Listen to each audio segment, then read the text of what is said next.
Hi, this is Luann with Rockin Book Reviews. I'm so happy to be here today with Harmony Kwiker.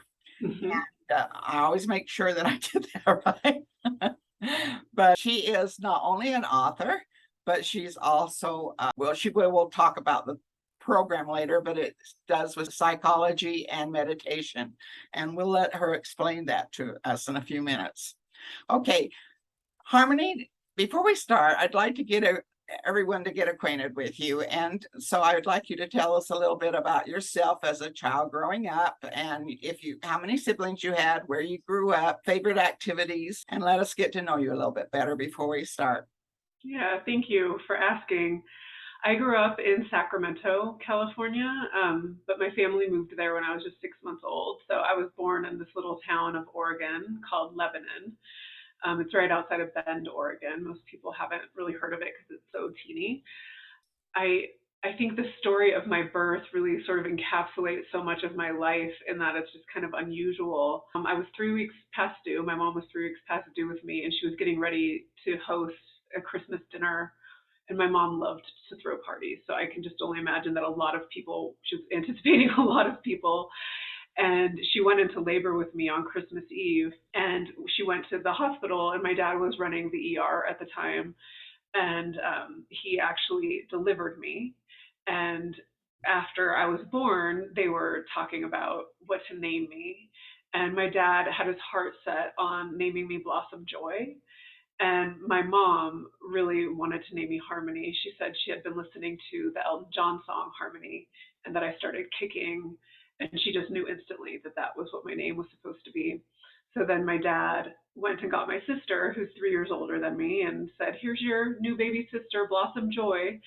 And my sister said, "That's the wrong baby. My sister's name is Harmony." And so it Oh, was decided. and I think Harmony fits you best too. I'm with your sister and mother. So. Thank you. Yeah, and my family, as being really unusual, they really nurtured my deeper knowing and my intuition from really the moment of my birth.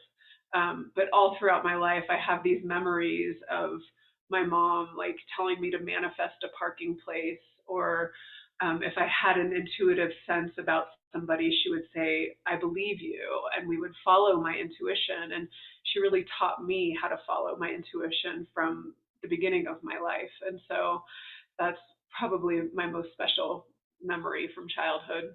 And unusual. I think Hmm. more of us parents need to do that. But I believe that a lot of children, young children, have a lot of insight that we often squelch with our own skepticisms and so forth. So, but that is great. And did you have favorite hobbies? Not in the traditional sense. I rode bikes around the block with my friends. I always thought that with my name Harmony, I should be a great singer, but my voice did not follow that desire.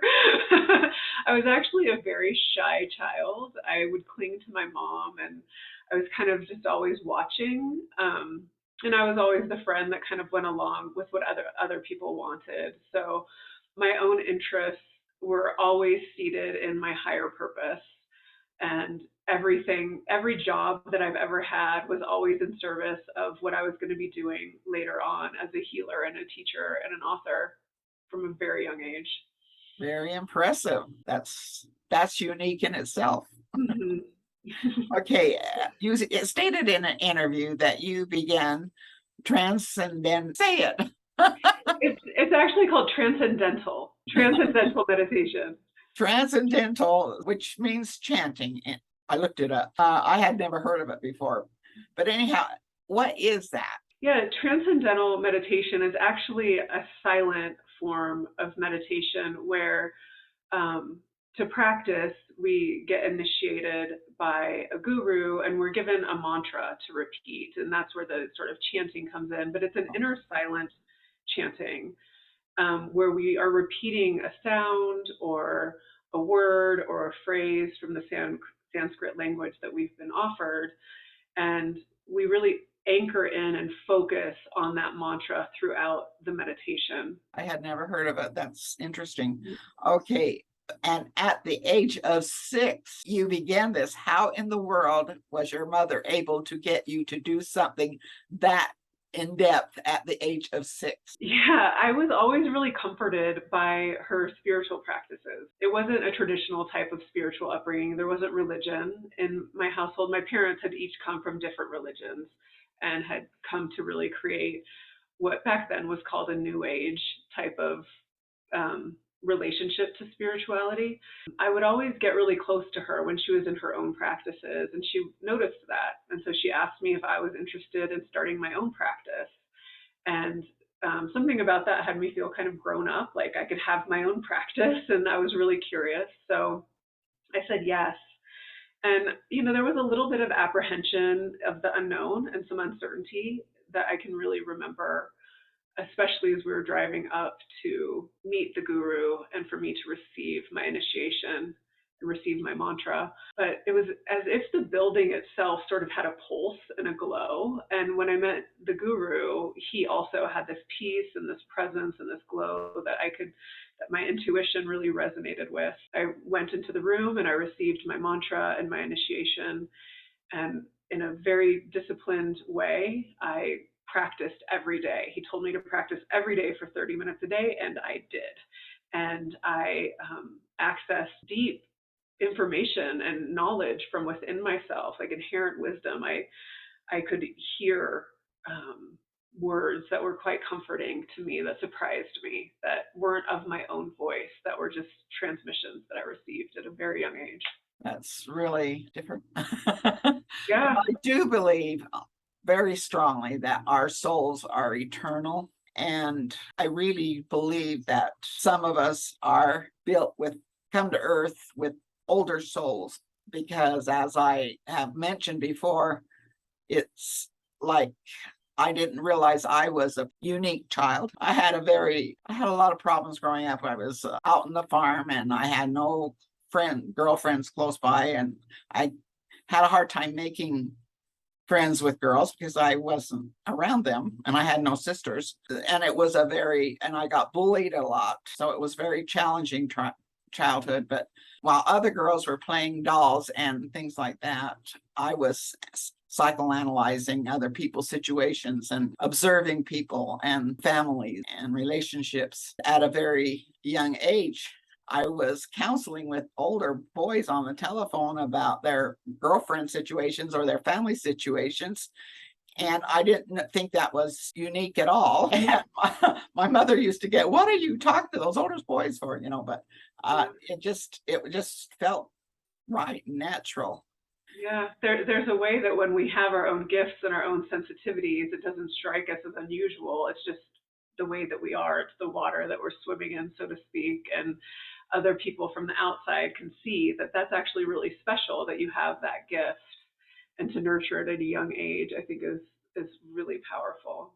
And I was taught by a wonderful person that has now passed on that had similar emotional situations. She said, when we have these gifts, he says, they are gifts and you need to be grateful for them. And I had never looked at them as a gift, and I never looked at it as something I should be grateful for. It caused me a lot of pain in my life. I'm really into psychology and the mind. It's amazing to me the things that psychology has opened up about the brain in the last several years, and the new methods they are working in order to free your brain of things that you put in places that it's haunting you in your dreams and so forth, but you're not aware of it, you can't get it out. Anyhow, this is why I was really interested, and that was why I was really interested in your book too, is because this goes along with something I really believe in. You were born in a family of healers. What type of healers and how many? Yeah. So as I said before, my dad is a physician and he's a DO, which is a doctor of osteopath. And they really specialize in bones and adjustments, similar-ish to a chiropractor, but not quite, because they are recognized by the medical association. They're the most alternative doctors that are recognized by the medical association and can still prescribe medication, but also have a more alternative approach to health and healing. And so he has had a private practice in the same location actually since I was very young. He's still practicing. He has a focus on nutritional health, and there's vitamin drips and chelation, and he's a genius with homeopathy, and just seeing throughout my life how he can really help people that other medical approaches cannot help. Like, he takes the most unique cases and finds the solution, and so inspiring for me to witness, learn from him, really. My mom, she passed away about 13 years ago, but she was a really wise and brilliant coach, and she taught many workshops, spiritual growth workshops, where she was really teaching people how to be their own healer. And so I grew up in a household where that was happening in my home. We did fire walks. I did a fire walk when I was 7. She really wanted to teach me. Fire walk. A fire walk is where they create a bed of hot coals. Tony Robbins. Oh, okay, like in Hawaii? Mm-hmm. But we were doing this in my backyard, and really teaching people how to overcome fear. So I did that when I was 7. But she was also a breath Did work. you actually walk on it? I did. And it didn't burn your feet? Not. Yeah. That is amazing to me. I have a friend who is son of Samoan, and he's had to learn all that, fire swallowing and with a sword and walking on coals. It always just gave me the creeps, but yet he never burned himself, and I never could understand what the trick was, so why he didn't get burned. Well, and it's really an activity to show us how powerful our thinking can be, and how if we really are trusting ourselves, we can overcome that fear and move through the fire. Really, she was also afraid. It's not about not being afraid. It's about what we do with the fear. Right? If we follow the fear and let the fear move us, we're going to go through the coals as if we're scared. But if we have the fear and we're like trusting ourselves, being at choice, like, I'm scared and I'm choosing to do this, and having that self-trust and like really walking through with confidence in ourselves, we walk differently, we move differently, and we think differently. That is mind-blowing. It's not something that I ever did again. I'm really glad that I did it. It really was impactful for me growing up. But also was the breath work. My mom taught and studied breath work for many years, and that was a big part of the workshops that we had at my home. And I did my first breathwork session when I think I was about 5, actually. Really? Oh, yeah. Wow. And just in case you don't know, or anybody listening is curious, breathwork is a really specific type of circular breathing where we don't pause at the top or the bottom of the breath. It's a continuous breath. And the breath comes in and out the nose or in and out the mouth. We don't switch. So there's no pause and there's no switching. And when we drop into a circular connected breath, the breath starts taking over and breathing for us. It's like we're just laying there and the breath is cycling, and it becomes a self-cleaning mechanism that can really clear out tension and stress and old emotional energy that we're holding, that we're ready to move through. So yes, those were the 2 healers who raised me. Oh, there's so many things I want to learn. So what is the difference between transcendent meditation and others? Yeah, so transcendental meditation has the focused attention on a mantra. And that is what's really unique about it, aside from the being initiated and being given the mantra. The mantra itself is said to allow us to access higher states of consciousness by focusing and repeating the mantra for at least 30 minutes a day, every day. In other types of meditation, it's mostly mindfulness meditation is what people think of when they think of meditation. And mindfulness meditation is really about choosing where we want to focus our attention. Do we want to focus our attention on our thoughts? Do we want to focus our attention on our breath? Do we want to focus it on our body, on a movement? There's a walking meditation, like walking a labyrinth. They're similar in that it's really about focusing the attention on one place. So if you notice the mind is thinking, It's not about stopping the thinking. It's about being at choice, about coming back into presence. Transcendental meditation uses the mantra to do that. Mindfulness meditation has less structure. So people can often feel lost navigating their inner world. Like, wait a minute, I just sat here following my thoughts for a half an hour, because there isn't that anchor in a mantra. But if we choose to anchor into the breath and to keep coming back to the breath, that would be a mindfulness meditation. I'm one of those persons that's all over the place. In fact, I went to a hypnotherapy therapist, and he said in all the years he's been doing this, he couldn't find one person he couldn't hypnotize except me. He said it's absolutely impossible for you to relax, totally relax. Well, I could have told you that. If I may, I would say that there's some part of you that's ready, otherwise you wouldn't have gone. Like the part of you that is ready to let go and drop in and surrender is the part that got you through the door. And it's really about nurturing the connection with that aspect of yourself. And that's why we need people like you to help us. Okay, what is Gestalt psychotherapy? I know I said that wrong. I know it means whole body, but I can't ever pronounce it. Gestalt therapy is different from Gestalt psychology, but the creator of Gestalt therapy had studied a lot of different types of psychological approaches, and he found his answer in Gestalt psychology, which is why he named it Gestalt therapy. So Gestalt is a German word that has no full English definition. It loosely translates to the whole is greater than the sum of its parts. And so really what we're saying is that people often want to talk about the parts of themselves and parts of their narratives and their stories and of their lives. And they're looking at themselves through this fragmented lens.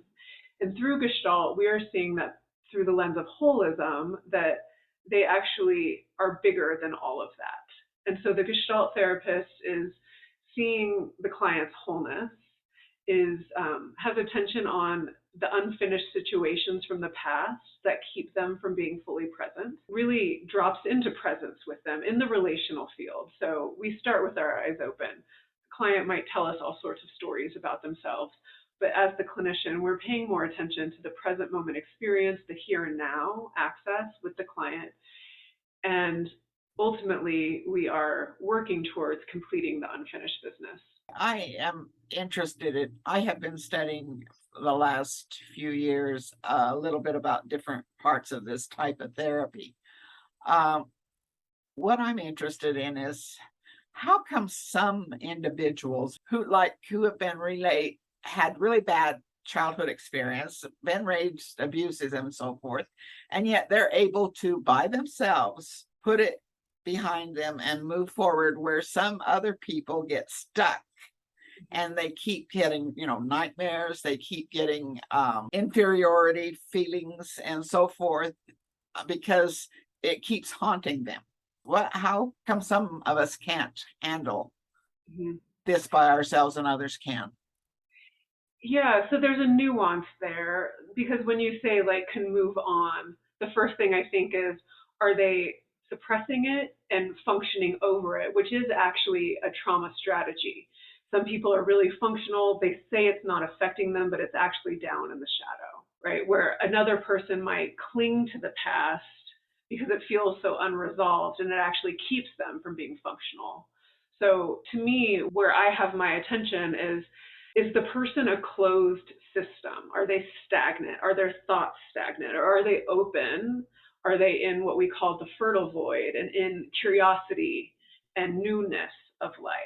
Or are they stagnant? And so any stagnancy is something unfinished and incomplete. And any newness is really life being expressed through us, vitality coming through us.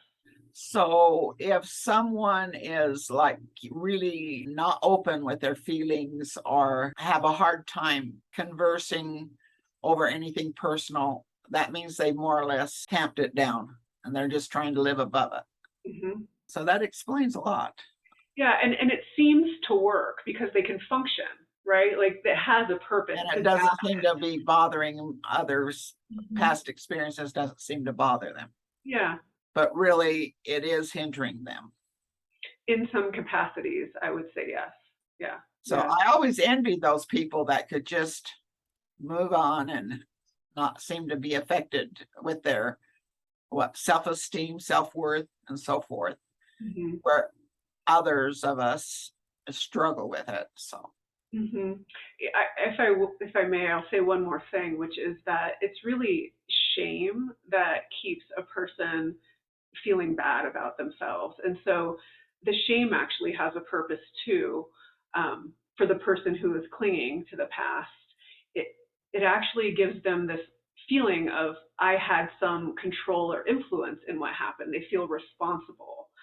And that is really where the work of undoing that begins, is by just seeing that, like, by holding on to it, they're getting a perceived sense of power. yeah, I've learned that there is a difference between conscience and shame. Yes.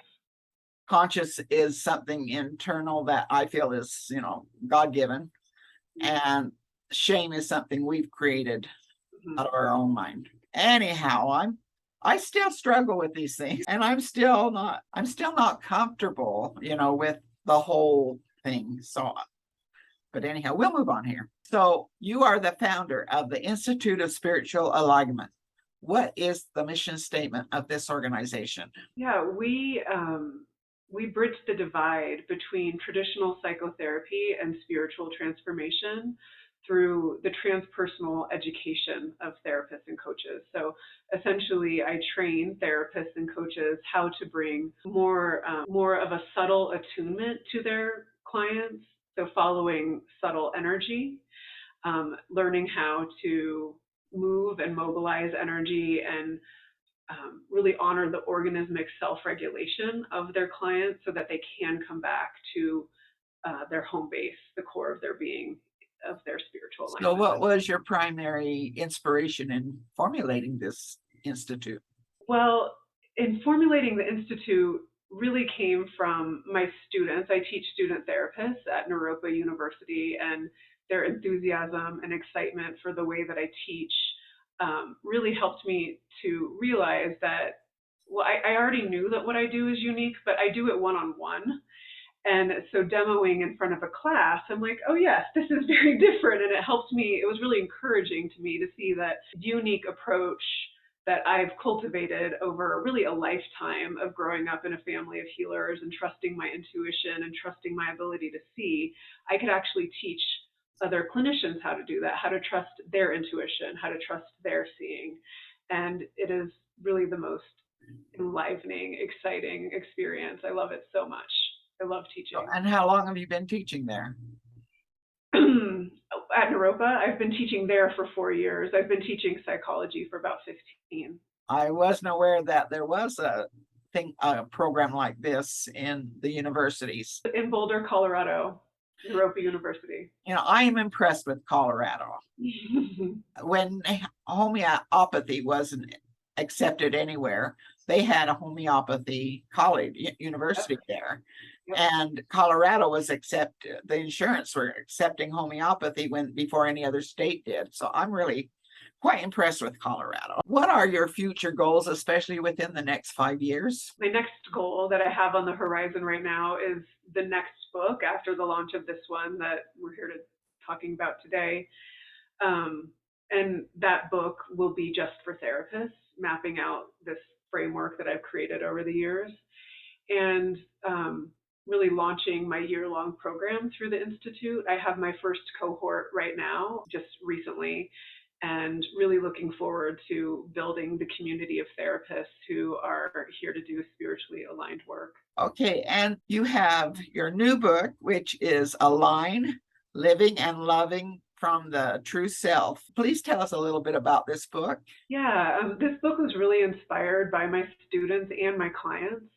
I learn a lot from listening to my clients, not just their words, but the way that they move, the way that they come back to themselves. And from teaching my students and hearing their questions and their enthusiasm, it was very encouraging to me and inspired me to write Align.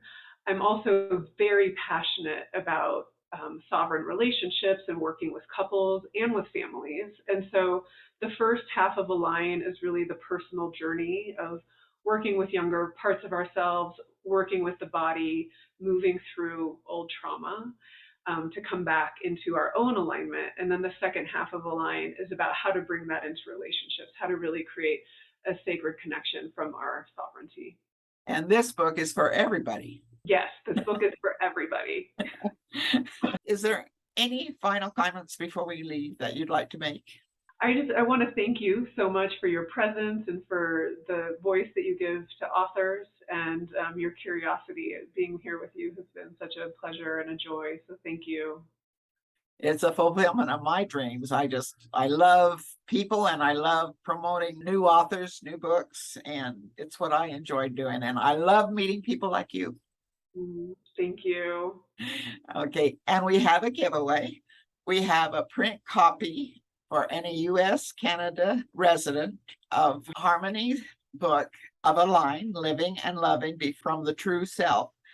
If you're outside the US, Canada areas, then you would receive a e-copy. So be sure to go to my blog site, rockinbookreviews.com, and enter the giveaway. And again, it's been a delight. Thank you so much. And I hope we can do this again. Thank you. And we hope that you will search the universe through books. Goodbye now.